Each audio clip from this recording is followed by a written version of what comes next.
हाँ जी, acceleration due to gravity क्या है? When an object falls towards the earth then if X, देखो मैं तो पहले समझा देती हूँ, बाद में बताएंगे इसको। एक्सेलरेशन क्या होता है? मैंने तुम्हें बताया कि एक सर्टेन हाइट से हम किसी चीज को नीचे नीचे फेंक रहे हैं तो वो क्यों गिर रही है नीचे? क्योंकि भाई ग्रेविटी है अर्थ पे, दैट्स व्हाई वो गिर रही है नीचे। ओके, क्या कर रही है? अर्थ उसको पुल कर रही है अपनी तरफ ड्यू टू ग्रेविटी। ठीक है, अभी हम पढ़ के आए हैं कि जो हमारा ये जी होता है ये कांस्टेंट होता है। ठीक है, और अब हम पढ़ेंगे इस कॉस्मोलॉजी को कि क्या ये क्या है, ये किसको रिप्रेजेंट करता है। एक्सेलरेशन ड्यू टू ग्रेविटी में अगर हम बात करें, when an object falls towards the earth, जब कोई भी ऑब्जेक्ट अर्थ की तरफ आता है या गिरता है उसके ऊपर, then it experienced acceleration due to earth's gravitational field, क्योंकि ग्रेविटी है, ग्रेविटेशनल फोर्स लग रहा है, दैट्स व्हाई कोई भी ऑब्जेक्ट नीचे आएगा और उसके अंदर एक्सेलरेशन पैदा होगा। Okay, the acceleration experienced by the object is called the acceleration due to gravity। और जो acceleration पैदा होता है उसको क्या कहेंगे? उसको कहेंगे कि वो क्यों हुआ पैदा भाई? acceleration due to gravity, gravity की वजह से उसके अंदर acceleration आया। मैंने ये चीज ली, मैंने ये मार्कर लिया, इसको इस हाइट से फेंका तो कहाँ पे गया? नीचे गया। क्यों? जब फेंका तो उसमें कुछ acceleration आया, क्यों आया? Because of gravity. समझ में आया? तो ग्रेविटी की वजह से आया, और उसको एक्सेलरेशन ड्यू टू ग्रेविटी को हम किससे रिप्रेजेंट करेंगे? स्मॉल जी से प्रेजेंट करेंगे। ठीक है, पढ़ के आए हैं, अगेन बता रही हूँ, जो हमारा फोर्स होता है वो क्या होता है? जी यहाँ पे क्या है? कांस्टेंट है। ये m1 m2 मास, पहले ऑब्जेक्ट का मास दूसरे ऑब्जेक्ट का अपॉन में डिस्टेंस का, इन दोनों का डिस्टेंस का स्क्वायर। ठीक है, अब देखो फोर्स का एक और फॉर्मूला होता है, क्या होता है? ma मतलब क्या? Mass into acceleration. ठीक है, और यहाँ पे एक और फॉर्मूला क्या? Mass into acceleration due to gravity. समझ में आया? चलो जी, अगर हम निकालें जी को, तो ये देखो g is equal to G M upon में डी का स्क्वायर। ये क्या है? कहाँ से आया? भाई हमें पता है कि f is equal to G m1 into m2 upon में डी का स्क्वायर होता है, तो mg भी होता है हमारे पास में। हमने अभी बताया कि जो फोर्स का f जो होता है वो किसके इक्वल होता है? ma के इक्वल भी होता है, mg के इक्वल भी होता है। तो m से m कैंसिल हो गया, इसको कैंसिल कर लो, इसको कैंसिल कर लो, मर्जी तुम्हारी है। क्या बचेगा यहाँ पे? g इज इक्वल्स टू जी, कोई सा भी m बच गया, नीचे d का स्क्वायर, ये यहाँ से आया। समझ में आया? और the value of acceleration due to gravity, जो हमारा g होता है, एक्सेलरेशन ड्यू टू ग्रेविटी जो हमारा स्मॉलर g होता है, इसकी वैल्यू क्या होती है? 9.8 मीटर सेकेंड अपॉन में माइनस स्क्वायर। ठीक है, क्योंकि ये नीचे से ऊपर चला गया। ओके, अब देखो जो ये वाला जी है इसकी वैल्यू ये है, और जो हमारा ये वाला जी है इसकी वैल्यू क्या है? हाँ, बार बार याद रखो, 6.67 इंटू 10⁻⁻11 इसकी वैल्यू है। बार बार लिखोगे तो ये याद रहेंगी चीजें। ठीक है, देखो g इज इक्वल टू क्या होता है? जी एम अपॉन में डी का स्क्वायर। क्यों होता है? क्योंकि भाई हमारा जो f होता है वो mg के इक्वल भी होता है।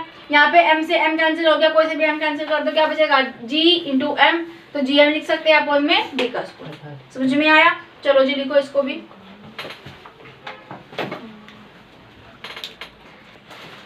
हाँ जी, नेक्स्ट आता है हमारा, देखो हम थोड़ा सा टॉपिक ही पढ़ लेते हैं।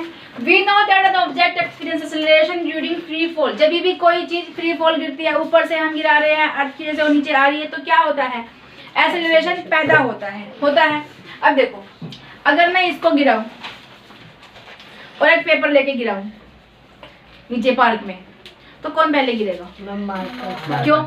इसका मास ज्यादा है। जबकि दोनों चीजें, तो भाई जब हमने दोनों को एक साथ गिराया तो एक्सेलरेशन तो दोनों में पैदा हुआ, तो दोनों को एक साथ में गिरना चाहिए, तो क्यों नहीं गिरा? इसका वेट ज्यादा है, तो वेट नहीं देखो देखो वेट मैटर नहीं करता, क्या है एक्सेलरेशन दोनों में हुआ, ठीक है, दोनों चीजों को अर्थ ने सेम ग्रेविटेशनल फोर्स से अपनी तरफ पुल किया। ओके, तो जब पेपर है वो क्यों जा रहा है, क्योंकि वो एयर में झूलता हुआ आराम से तसल्ली से नीचे गिरेगा नहीं, और ये नीचे गिर जाएगा। तो पेपर क्यों झूलता है, बिकॉज ऑफ एयर प्रेजेंस। अगर हम स्पेस में लेके जाएं इन दोनों चीज़ों को, पेपर को भी और मार्कर को भी, और इनको सेम हाइट से गिराए सेम टाइम पे, तो वो सेम टाइम पे ही कहीं पे मतलब लैंड हो गए एक साथ, बिकॉज वहाँ पे क्या है, वहाँ पे एयर नहीं है। कुछ में जहाँ पे वैक्यूम है, अगर हम वैक्यूम में जाए, वैक्यूम में फेंके इनको, तो क्या होगा, दोनों एक ही टाइम पे गिरेंगे नीचे। ओके, और एक बात और, वैक्यूम में, हाँ जी सुनो, वैक्यूम में जो हम बोलते हैं कुछ, मैंने तुम्हें साउंड चैप्टर कराया है। yes, हाँ, जब हम कुछ बोलते हैं तो वैक्यूम में हमारी जो आवाज है वो दूसरे पर्सन तक क्यों नहीं पहुंच पाती, कोई वो नहीं, एयर नहीं मिलती, क्योंकि वहाँ पे एयर नहीं होती। देखो मैं बोल रही हूँ, तुम्हें सुनाई दे रहा है, तो किससे, ना तो हमने कोई तार लगा रखा है, नहीं तो हमने कोई फोन लगा रखा है दूसरे को, तो क्यों सुनाई दे रही मेरी आवाज तुम लोगों को, क्योंकि जो एयर है हम दोनों के बीच में, हम सब, मेरे और तुम्हारे बीच में, मेरे और शिवा के, मेरे और पारस के, मेरे और विनय के बीच में, तुम सबके बीच में जो मेरे और तुम्हारे बीच में जो एयर है वो क्या कर रही है, वो मेरी वॉइस को तुम तक लेके जा रही है, और वो ट्रांसपोर्टेशन का काम कर रही है, ठीक है। लेकिन वैक्यूम में एयर नहीं होती, दैट्स वाई वहाँ पे कोई वहाँ पे कौन लेके जाएगा मेरी वॉइस को वहाँ पे, दैट्स वाई वहाँ पे कोई भी साउंड सुनाई नहीं देता।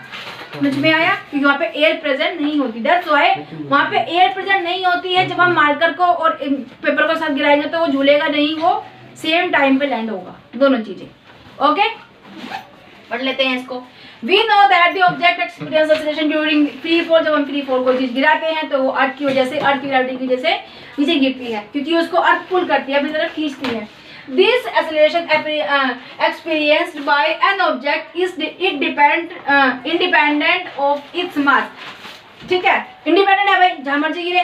ओके, नेक्स्ट आते हैं, this means that all object, चाहे वो होलो है चाहे वो सॉलिड है, होलो और सॉलिड, बिग और small, should fall at the same rate, कि वो हमेशा एक टाइम में नीचे लैंड होना चाहिए। लेकिन क्यों नहीं होता, क्योंकि देखो पेपर क्यों नहीं हुआ, क्योंकि वहाँ पे एयर प्रेजेंट थी। वैक्यूम में अगर जाएंगे तो दोनों एक साथ में वहाँ पे लैंड हो जाएंगे, ठीक है। अब आते हैं कुछ फॉर्मूलाज लेके हम यहाँ पे क्या है, कुछ याद आया, मोशन के हैं, किसके है जी, मोशन के।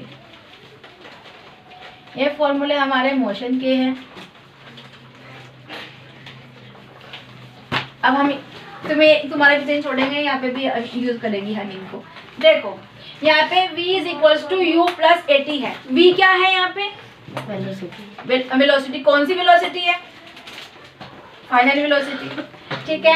u क्या है, इनिशियल। यहाँ इन सब के बारे में हमें पता है, लेकिन यहाँ पे क्या हो जाएगा, जहाँ पे देखो कोई चीज, मैं ये मार्कर है, बाबा मार्कर को ले रहे भाई, यही हाथ में है, मैं इसको अपवर्ड डायरेक्शन में फेंक रही हूँ, तो एक हाइट पे जाके ये रुक जा रहा है, फिर वापस से आ रहा है। क्या हो रहा है कि मैं उसको वापस फेंक रही हूँ, लेकिन वो वापस से नीचे आ जा रहा है। क्यों आ रहा है नीचे, बिकॉज ऑफ ग्रेविटी, ग्रेविटी की वजह से वो नीचे आ रहा है। तो यहाँ पे v क्या हुआ और u क्या हुआ, इसके बारे में हम आगे बात करेंगे, ठीक है, कि भाई क्यों। ओके, चलो जी, देखो हमने ये फॉर्मूलाज लिए मोशन चैप्टर से, लेकिन ये क्या होता है, इन फॉर्मूलाज का यहाँ पे क्या यूज है। देखो यहाँ पे हम क्या करेंगे, जो हमारा a है उसको a replaced with g, a को हम, जो हमारा a क्या है, एक्सेलरेशन है, उसको हम g से उसको क्या कर देंगे जी, रिप्लेस कर देंगे। तो क्या हो जाएगा, देखो v is equals to you plus A t, यहाँ पे क्या आ गया, v is equals to you plus g t आ गया। यहाँ पे s is equals to u t plus half a t square, यहाँ पे s plus u t plus half g t square हो गया। इधर v का square is equals to u का स्क्वायर प्लस 2as, यहाँ पे v का square is equals to u का स्क्वायर प्लस 2gs। अब जो s है, यहाँ पे s किसको डिनोट कर रहा है जी, डिस्टेंस को डिनोट कर रहा है, किसको, डिस्टेंस को। लेकिन जब मैं बात कर रही हूँ कि इसको मैं अपवर्ड थ्रो कर रही हूँ फिर वो नीचे आ रहा है, तो किसकी बात हो रही है? हाइट की बात हो रही है। तो यहाँ पे एस क्या किसका काम करेगा? तो डिस्टेंस का ही काम कर रहा है। लेकिन यहाँ पे अपवर्ड और डाउनवर्ड की बात हम, क्योंकि हम ग्रेविटी की बात कर रहे हैं तो अपवर्ड और डाउनवर्ड ही होगी। अब लाइट और लेफ्ट तो होगी नहीं, ठीक है। तो यहाँ पे हाइट का काम हमारा कौन करेगा जी? या तो हम एस को एच से रिप्लेस कर देंगे, या तो हम हाइट को कह देंगे कि जो हमारा डिस्टेंस है यहाँ से वहाँ तक का डिस्टेंस है, तो ये हाइट है तो इसको हम एच से डिनोट करेंगे। वैसे यहाँ पे जो ये एस है इसको भी हम किससे? एच से रिप्लेस कर देंगे। तो दो चीजें नई चीजें हुई इसके अंदर। क्या हुआ? ए को हमने रिप्लेस कर दिया जी से, स्मॉल जी से, और एस को हमने रिप्लेस कर दिया एच से। जहाँ पे ये है हमारा एक्सेलरेशन, ये हमारा ग्रेविटी, ठीक है, और ये हमारा डिस्टेंस और ये है हमारा हाइट, ठीक है। चलो जी आगे आते हैं, जहाँ पे v क्या है? फाइनल वेलोसिटी है, और u क्या है? Initial velocity. देखो मैं यहाँ से इसको थ्रो कर रही हूँ, यहाँ से मैंने वहां तक थ्रो किया, ये वापस आ गया नीचे, तो कुछ मिली सेकंड के लिए ये ऊपर रुका होगा, उसके बाद में ये नीचे आया, ठीक है। तो जब मैंने इसको यहाँ से फेंका तो फाइनल वेलोसिटी क्या हुई? 0 हुई, कि वो तो वापस आ गया। तो जब हम किसी ऑब्जेक्ट को ऊपर थ्रो करते हैं वो नीचे आता है, तो जो हमारा जो v होता है वो 0 होता है, और जो हमारा g होता है, ग्रेविटी होती है, वो क्या होती है? नेगेटिव हो सकती है। देखो मैं यहाँ से इस हाइट से उसको ऊपर थ्रो कर रही हूँ और ये नीचे गिरेगा तो माइनस में चला जाएगा, है ना।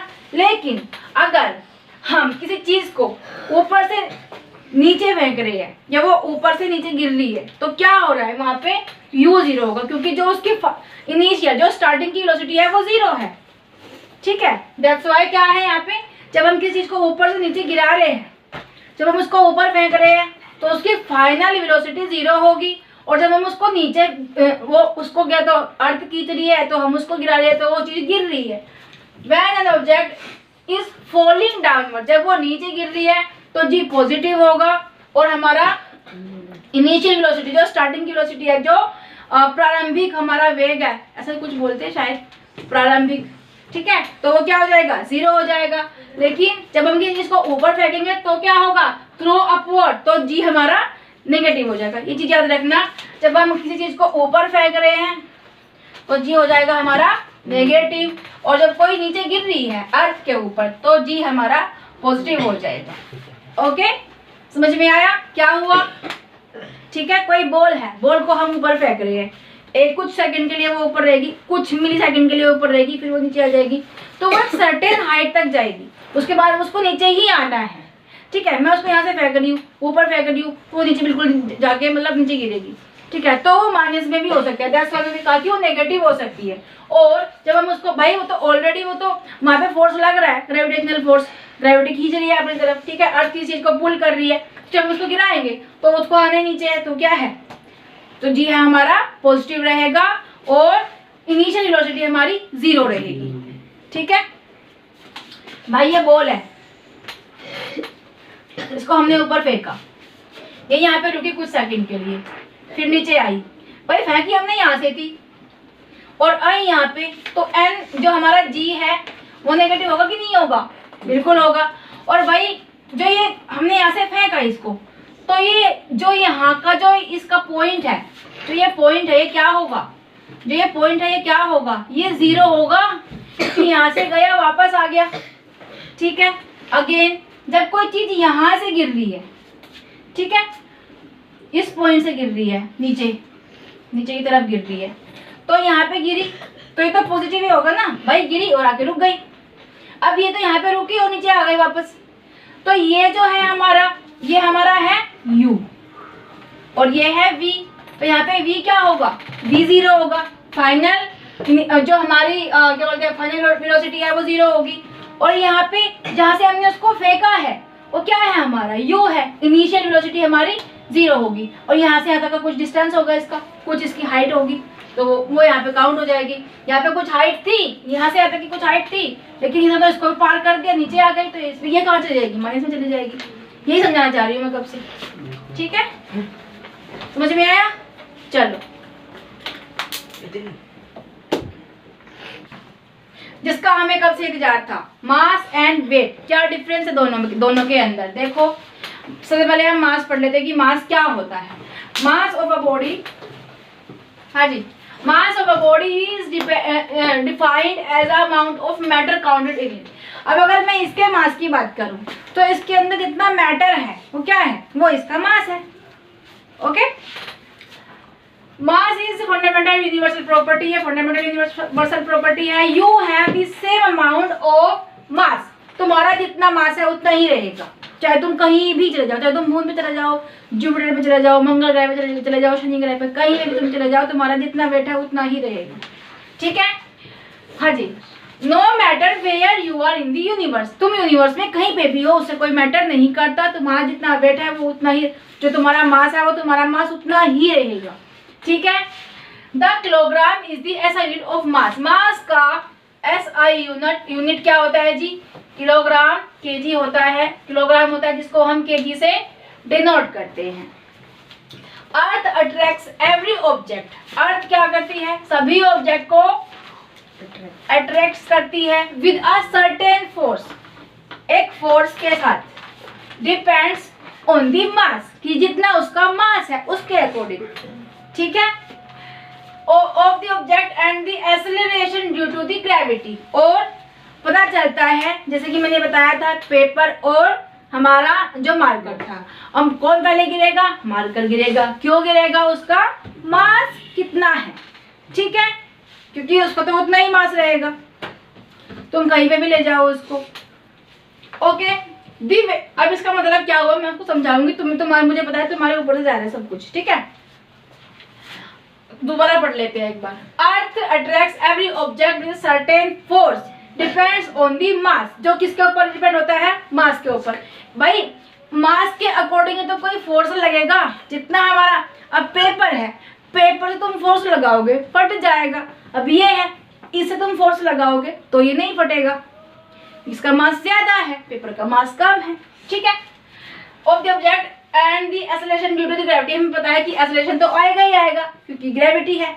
ठीक है, the weight of an object is the force, क्या होता है, किसी भी चीज का जो वेट होता है वो क्या होता है, फोर्स होता है, with which it is attracted towards the अर्थ, जिसकी वजह से अर्थ उसको अपनी तरफ पुल करती है। तो हमें क्या समझ में आया कि जो मास होता है तो हर जगह सेम रहेगा, उसका यूनिट क्या होता है, केजी होता है। ठीक है, लेकिन अगर हम वेट की बात करें तो वेट क्या है, वेट क्या है, फोर्स है, फोर्स है, वेट क्या है, फोर्स है। वेट को क्या कहेंगे, फोर्स कहेंगे। अब हम कहते हैं कि तुम्हारा वेट कितना है, मेरा वेट है 35 kg। अरे तो तुम ये मत बोल देना कि भाई मेरा वेट 35, ये मेरा फोर्स है ये। ठीक है, नहीं है, उसको हम अपना वेट है वैसे बताएंगे जैसे हम बताते हैं, लेकिन जो हमारा साइंटिफिक जो लैंग्वेज है उसमें क्या है, वेट फोर्स होता है। समझ में आया, और मास को हम केजी में डिनोट करते हैं। ओके, ऐसा यूनिट क्या है, केजी है। देखो ये हमारा क्या है, वेट, और वेट को निकालते कैसे हैं, अभी किसी बच्चे ने पूछा था शायद कि वेट को कैसे निकालते हैं, तो वेट को निकालने के लिए क्या करेंगे, weight is equals to m into g, जहाँ पे एम क्या है, मास है, और जी क्या है, ग्रेविटी है। ठीक है, जी क्या है, ग्रेविटी है, तो एक्सेलरेशन ऑफ ग्रेविटी है, तो जी का हमें एक मान पता है, क्या होता है, 9.8 होता है। जस्ट सपोज, अब मैंने क्वेश्चन में लिखा है, यहाँ पे इसको हटा देते हैं, मैंने क्वेश्चन में लिखा है ऐसा unit of weight is the same as that of force, जो फोर्स की होती है वही ऐसा यूनिट होती है हमारी किसकी, मास की। The unit of weight is the same as that of force, that is Newton. Newton को किससे डिनोट करते हैं, फोर्स को किससे करते हैं, डिनोट एन से, न्यूटन से करते हैं। For example the weight of a body, अगर एक बॉडी है और उसका वेट कितना है, 1 kg है, निकालो वेट, वेट कितना, वेट निकाल रहे हैं जी, क्या होता है, m इंटू जी होता है। m कितना दे दिया, मास कितना दे दिया, 1 दे दिया। जी हमें पता है कितना होता है, 9.8 होता है, कितना हो जाएगा, 9.8 न्यूटन हो जाएगा। ठीक है, तो कुछ भी नहीं है वेट, वेट क्या है, वेट एक फोर्स है, लेकिन फिर भी हम कहते हैं कि हमें इसका इतना वेट है, इसका भी इतना वेट है, उसका उतना वेट है, तो वो क्या होता है एक्चुअल में, वो मास होता है। वेट क्या होता है, वेट इज अ फोर्स। अब देखो मैं अर्थ पे खड़ी हूँ, अर्थ पे खड़ी हूँ मैं, अब अर्थ का मास कितना ज्यादा है, मैं तो एक ऑब्जेक्ट हूँ। अब तुम मुझे अर्थ पे लेके आए, कोई भी लेके आया, तो अर्थ पे खड़ी हूँ मैं आराम से। अब उसने मुझे एक फोर्स ऑफ अट्रैक्शन लगा है मेरे और अर्थ के बीच में, तो मैं आराम से खड़ी हूँ। अब मैं जाऊँ मून के पास, ठीक है, तुम मुझे मून पे भेज दो, तो मेरा वेट जितना यहाँ पे उतना ही वहाँ पे रहेगा, यहाँ पे कम हो जाएगा, नहीं कम हो जाएगा। तो मून का जो मून का मास है वो कम है, दैट्स वाई वो मुझे कम अट्रैक्ट करेगा। समझ में आ रहा है? नहीं समझ में आया भाई? इसको तुमने लिख लिया? नहीं लिखा? चलो यार समझाती हूँ। ये अर्थ है, मैं इस पे, इसका क्या है, इसका मास ज्यादा है, ठीक है, और ये मून है, ऑब्वियसली इसका मास कम है अर्थ से। अब मेरा वेट जस्ट सपोज 60 kg है, ठीक है, वैसे इतना होगा नहीं शायद, 60 kg मेरा वेट है। अब मैं अर्थ के ऊपर खड़ी हूँ बिल्कुल बढ़िया से, एकदम फर्स्ट क्लास, ठीक है, तो मुझे अर्थ ने बिल्कुल, ये अर्थ का सरफेस है, मैं यहाँ पे एकदम खड़ी हूँ, ठीक है, और जब मैं मून पे जाऊंगी, भाई मून का इसके कंपैरिजन में कम है मास, मेरा तो 60 kg ही वेट होगा ना यहाँ पे भी, ये कम हो जाएगा, इतना ही रहेगा। तो जब मैं मून पे जाऊंगी तो वो मुझे उतने अच्छे से अट्रैक्ट नहीं कर पाएगा, बिकॉज ऑफ उसका मास, उसका मास कम है, दैट्स व्हाई वहां पे क्या है, फोर्स ऑफ अट्रैक्शन भी कम लग रहा है। समझ में आ रहा है? अब समझ में आया? तुम्हें आया? नहीं आया? देखो एक बार और, ये अर्थ है, यहाँ पे कोई 100 किलो का आदमी खड़ा है, ठीक है, अभी तो है नहीं कि 100 किलो का आदमी खड़ा है तो अर्थ दब जाएगी, नहीं, तो उसको एक कंबाइंड तरीके से उसने अट्रैक्ट किया हुआ है, बिल्कुल आराम से खड़ा है, वो चल फिर पा रहा है यहाँ पे अर्थ पे आराम से बढ़िया से, ठीक है। और अगर यही 100 किलो का आदमी मून पे जाएगा तो इसका, हम मान लेते हैं कि इसका जो हमारा जो अर्थ है उसका 1000 किलो वेट है, तो भाई तो बहुत छोटा है इसके आगे, इसको क्या कहेंगे कि हम 10 किलोग्राम का वेट है इसका, है ना भाई, किलोग्राम तो बहुत कम हो जाएगा, इसको मान लेते हैं कि ये इतना टन है, ठीक है, इतना टन है ये, ठीक है, क्वांटिटी से ये बड़ा होता है टन, ये इतने टन की है पृथ्वी और ये इतने टन का है हमारा जो मून है। अब 100 किलो का आदमी यहाँ पे गया, वो खड़ा है, 100 किलो का आदमी आ जाएगा तो उसको अट्रैक्ट नहीं कर पाएगा उतनी अच्छे से मून, क्योंकि उसका खुद का जो मास है वो कम है, तो वो कैसे उसको अट्रैक्ट कर, मतलब उतने अच्छे से अट्रैक्ट नहीं कर पाएगा। ये मून का सरफेस है तो यहाँ पे उड़े उड़े फिरेगा, क्योंकि उसका मास कम है एज कंपेयर टू अर्थ। इंसान का तो उतना ही वेट है यहाँ पे भी और वहां पे भी, ठीक है, अब समझ में आया? चलो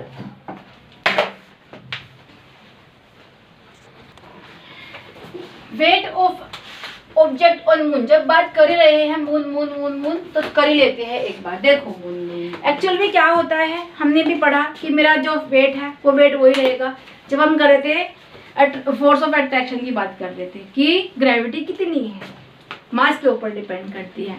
लेकिन अगर हम एक्चुअल में बात करें तो जो मेरा वेट है, जस्ट सपोज कि मेरा वेट 60 kg है यहाँ पे अर्थ पे, तो मून पे कितना हो जाएगा उसका 1/6 यानी कि 10 kg हो जाएगा, ठीक है, पढ़ लेते हैं। The mass of the moon is less than the mass of the earth. जो मून का हमारा मास है, जो मून का मास है वो क्या है, अर्थ के मास से कम है, ठीक है। The mass of the moon is less than the mass of the earth, so the moon exert lesser force। तो क्या होता है, उसका कम फोर्स ऑफ अट्रैक्शन होता है ऑन दी ऑब्जेक्ट्स, किसी भी ऑब्जेक्ट पे, देन द अर्थ के कंपैरिजन में, ठीक है।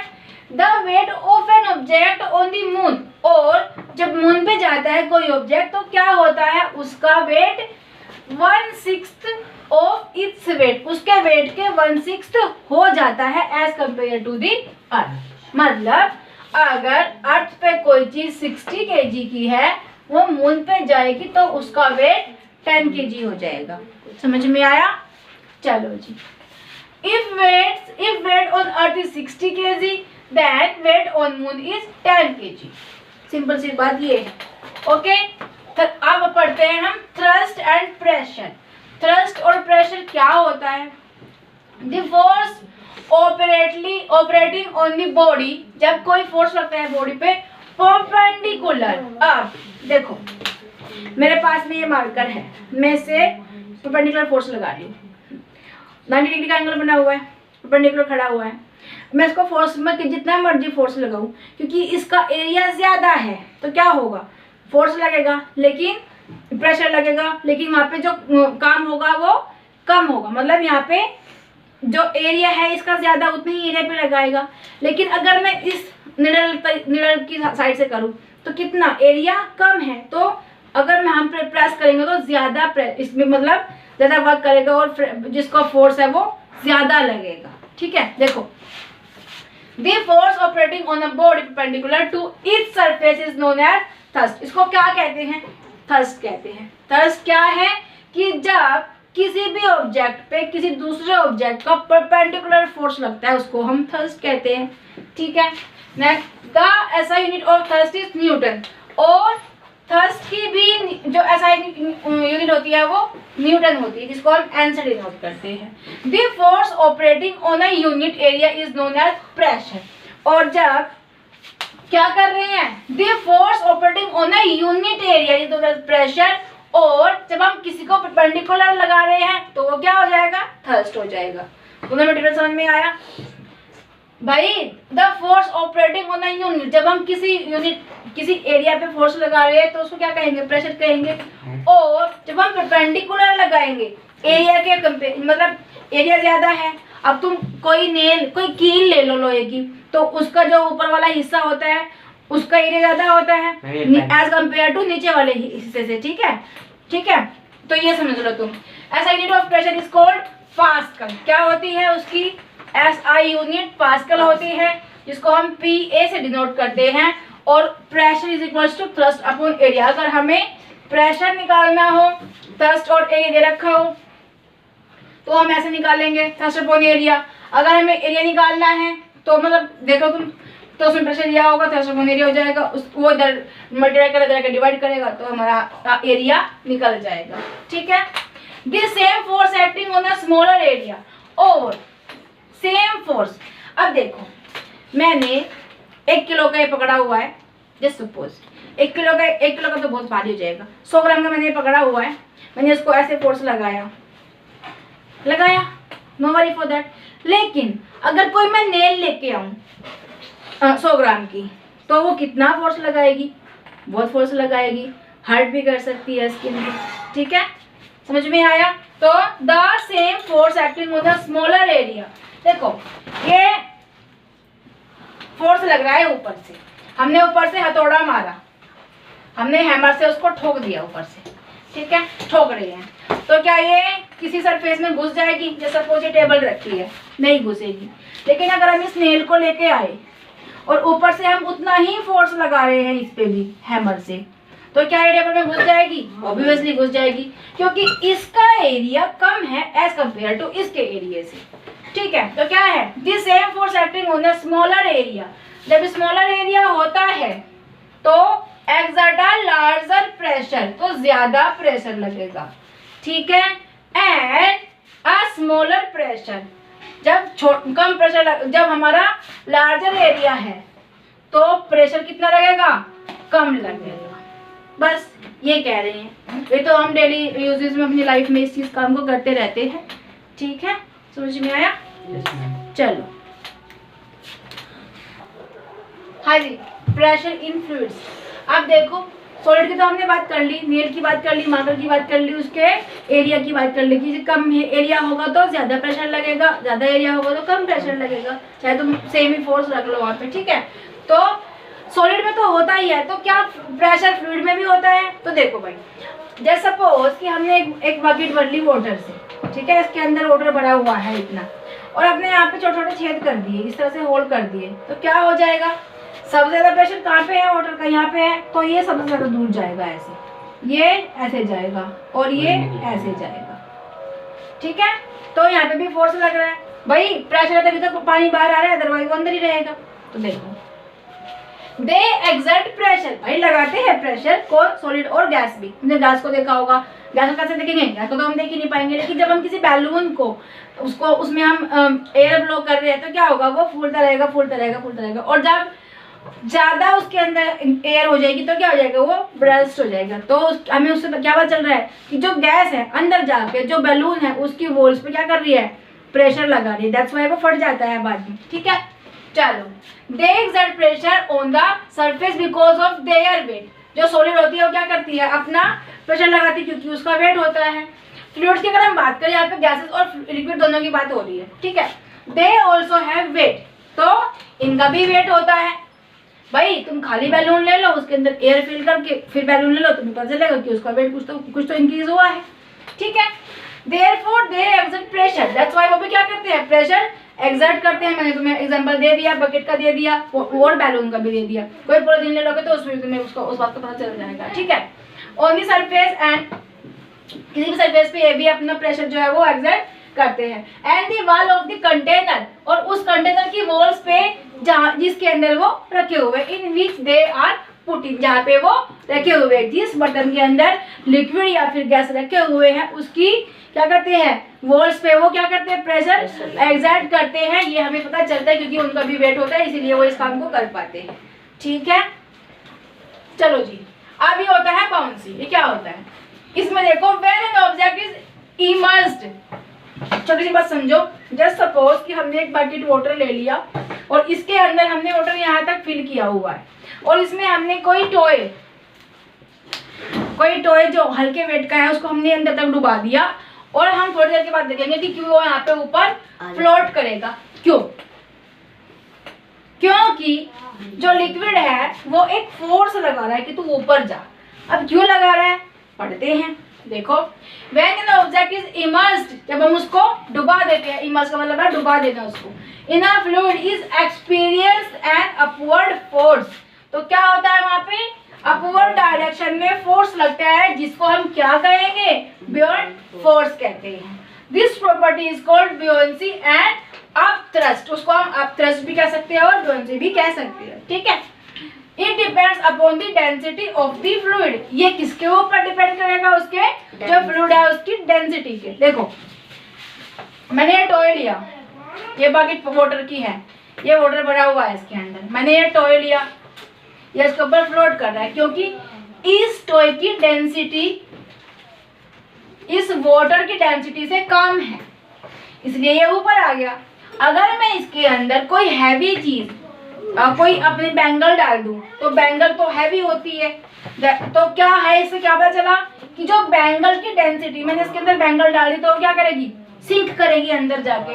तो जो बैंगल की डेंसिटी है वो वाटर की डेंसिटी से ज्यादा है, दैट्स व्हाई वो सिंक कर जाएगी। टॉय की डेंसिटी वाटर की डेंसिटी से कम थी, इसलिए वो फ्लोट कर रहा है। समझ में आया? Therefore, we are able to float in water when the gravitational force is less than the buoyant force, जब buoyant force से कम होता है किसी चीज का force। Similarly, an object sinks, डूब जाएगा into the water, पानी में, when the gravitational force is larger, जब ज्यादा होगा than the buoyant force, buoyant force से ज्यादा होगा, इसका buoyant force से ज्यादा था force, that's why वो डूब गया, इसका buoyant force से कम था, that's why वो ऊपर तैर रहा है, फ्लोट कर रहा है। ठीक है, चलो,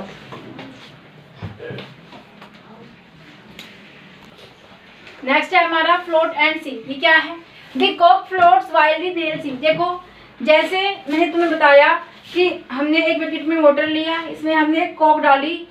कॉक क्या होता है, जो बियर वगैरह की बोतल्स में लगी हुई आती है, ठीक है, उसको बोलते हैं। और एक नेल डाली तो नेल क्या करेगी जी, यहाँ पे सिंक कर जाएगी और कॉक जो है वो ऊपर फ्लोट करती जाएगी। अब कॉक ऊपर क्यों फ्लोट कर रही है, क्योंकि उसकी डेंसिटी कम है एज कम्पेयर टू वाटर।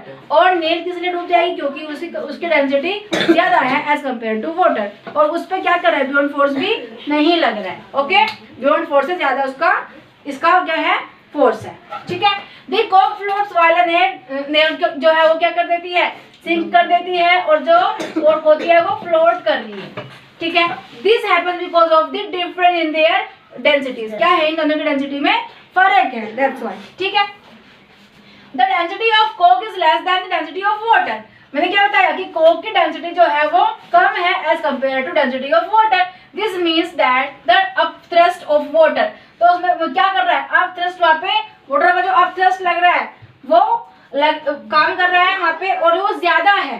ठीक है, जो अपथ्रस्ट है, जो फोर्स लग रहा है वो ज्यादा है कोक के फोर्स से। ठीक है, ये कह सकते हो।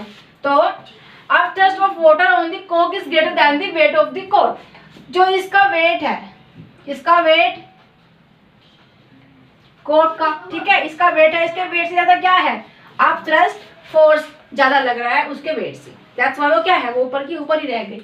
Okay, so it floats, that's why वो क्या कर रही है, वो फ्लोट कर रही है। और the density of an iron nail, अगर हम इस आयरन नेल की बात करें तो इसमें इसका क्या है, इसका मोर देन डेंसिटी किसके कंपेरिजन में, वाटर की। तो जो नेल है, नेल की डेंसिटी ज्यादा है एज कंपेयर टू वाटर की डेंसिटी। ठीक है, this means that the upthrust, जो अपथ्रस्ट लग रहा है, लगाया तो है वाटर ने अपथ्रस्ट, लेकिन उसका जो अपथ्रस्ट फोर्स है उससे ज्यादा वेट है हमारी नेल का। ठीक है, दैट्स व्हाई वो क्या कर रही है, यहाँ पे सिंक कर गई। ठीक है, upthrust of water on the iron nail is less than the weight of the nail, तो मतलब जो नेल का वेट है वो ज्यादा है उसके फोर्स से। ठीक है, ठीक है जी, ठीक है। सो इट सिंक्स, तो दैट्स व्हाई वो क्या कर गई, वो सिंक कर गई। Therefore object is density less than the, अब यही कहा है बार बार कि भाई यही होता है कि वाटर से ज्यादा जिसकी डेंसिटी होगी वो सिंक कर जाएगा, वाटर से ज्यादा, वाटर से कम जिसकी डेंसिटी होगी वो फ्लोट करेगा। और अगर हम बात करें वाटर की, सिर्फ वाटर की नहीं, ऑयल की भी अगर हम बात करेंगे, अगर हम किसी और लिक्विड की बात करेंगे तो सब में यही प्रॉपर्टी क्या होती है जी, यूज होती है। अब देखो, सिरप ले लो, सिरप ले लो, वाटर ले लो, ऑयल ले लो, तो अपनी अपनी डेंसिटी के अकॉर्डिंग सब क्या हो जाएंगे, एडजस्ट हो जाएंगे। ठीक है, समझ में आया? चलो जी आगे चलते हैं। हाँ जी, देखो इसका एग्जाम्पल कितना अच्छा है सबमरीन का, कि जो सबमरीन होती है क्या होता है, उनके अंदर एक टैंक होता है। जब उनको देखिए सिंक करना होता है वाटर के अंदर, तो क्या होता है, वो उस टैंक के अंदर वाटर को फिल कर लेते हैं, वाटर को फिल कर लेते हैं तो उनका वेट इंक्रीज हो जाता है। दैट्स व्हाई वो क्या करेंगे, अब वाटर जो अपवर्ड थ्रस्ट लग रहा है उससे ज़्यादा उनका वेट हो जाएगा, दैट्स व्हाई वो सिंक करेंगे। ठीक है, और जब उनको ऊपर आना होता है वाटर के तो क्या करते हैं, उस वाटर को निकाल देते हैं और वो ऊपर आ जाते हैं, क्योंकि उस टाइम पे जो अपवर्ड थ्रस्ट लग रहा है वो वर्क करता है, क्योंकि उसका सबमरीन का वेट क्या हो जाता है, कम हो जाता है। ठीक है, वैसे ही अगर हम शिप की बात करें तो मैम शिप तो बहुत बड़ा होता है। आप देखो कि क्या शिप हल्का होता है पानी से, तो वो क्यों नहीं डूब जाता, तो देखो उसका स्ट्रक्चर इस तरह से होता है कि वो नहीं सिंक करता, जितना उसका वेट होता है उससे ज्यादा उसका वॉल्यूम होता है। ठीक है, उसका साइज शेप उसकी कुछ इस तरह से होती है कि वो सिंक नहीं करता। देखो पढ़ लेते हैं इसको। Submarine have a tank called fuel tank. Whenever the submarine needs to be taken inside water, the tank is filled with with water. मैंने लिखा नहीं water, filled with water, which does increase the weight of the submarine. इससे क्या होता है, submarine का weight increase हो जाता है। ठीक है, similarly when the submarine is to be appear above water, जब उसको ऊपर आना होता है तो क्या कर देता है, इनको खाली कर देते हैं। Water the tank is emptied and the weight of the submarine become lighter, तो क्या हो जाता है, वो लाइट हो जाती है, and it rises above the water, और वो वाटर के ऊपर आ जाती है। Ships are heavier than the water, ship क्या होते हैं, बहुत ज्यादा भारी होते हैं, but their unique shape give them a large volume, तो उनकी यूनिक शेप ऐसी होती है तो उनको लार्ज वॉल्यूम देती है।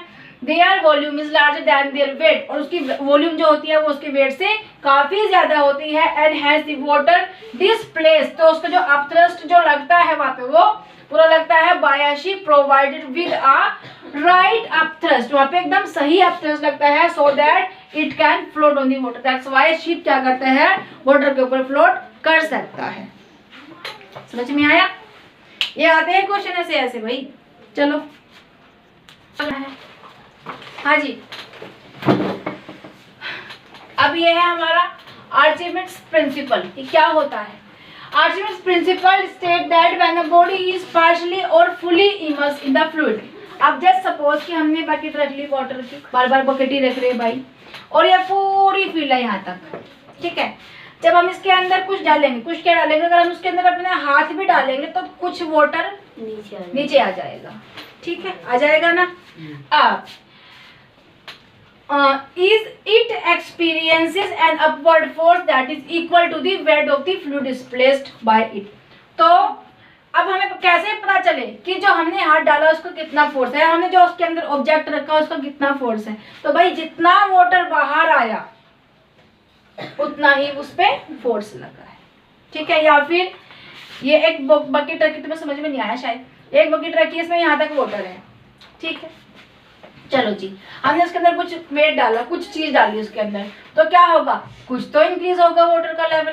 तो जो लेवल इंक्रीज होगा उतना ही उसका फोर्स लगा है। समझ में आया? तो ये था हमारा आर्किमिड्स प्रिंसिपल। इसी के साथ में we have completed this chapter which was क्या था जी, ग्रेविटेशन था।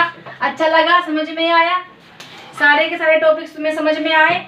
अगर समझ में नहीं आए तो एक बार और देख लेना और इनको पढ़ो, और भाई इनके फॉर्मूलाज पे ध्यान दो। फॉर्मूला कुछ भी नहीं है, बहुत सिंपल सी चीज़ें है सब कुछ, ठीक है। आई होप तुम्हें समझ में आया होगा। रियली थैंक यू फॉर तुम सबको ही अपना समय देने के लिए, ठीक है। चलो जी।